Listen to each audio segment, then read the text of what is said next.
नमस्कार. आमच्याकडे संक्रांतीला वौसत नाहीत, फक्त असे सुगडे असे पूजले जातात.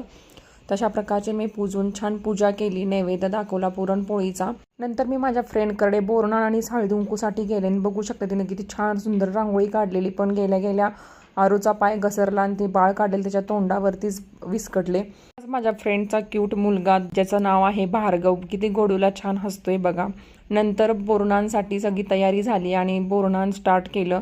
पहिलं ओवाळून वगैरे घेतलं सगळ्यांना, नंतर बोरनान घालायचं चालू झालं. इथे दोघा मुलांचं बोरनान घालायचं चालू होतं, त्याच्यामुळे मस्त चॉकलेट्स वगैरे खूप होते. ते आपले वरून चांगले चॉकलेट्स वगैरे बिस्किट घालत होते, पण मुलं जास्त बिस्किट राहू दे चॉकलेट्सच घेत होते. आरू तर पार पालती पडून झोपूनच तिचं चॉकलेट घ्यायचं चालू होतं. आता एक आमचे मस्त मस्त उखाणे. चांदीच्या ताटात तिळगुळाची वाटी, रवी नावांचं नाव घेते, खास तुमच्यासाठी. वा वा वा. तिळगुळाचे वाण योगेश्वरामुळे मला मिळाला सौभाग्याचा मान. वा वा वा.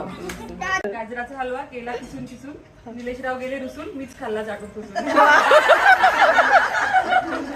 सगळ्यांनी छान छान कॉमेडी उखाणे घेतले आणि छान गप्पा मारल्या. अशा प्रकारे हळदी कुंकून बोरनान पार पडलं. Bye bye.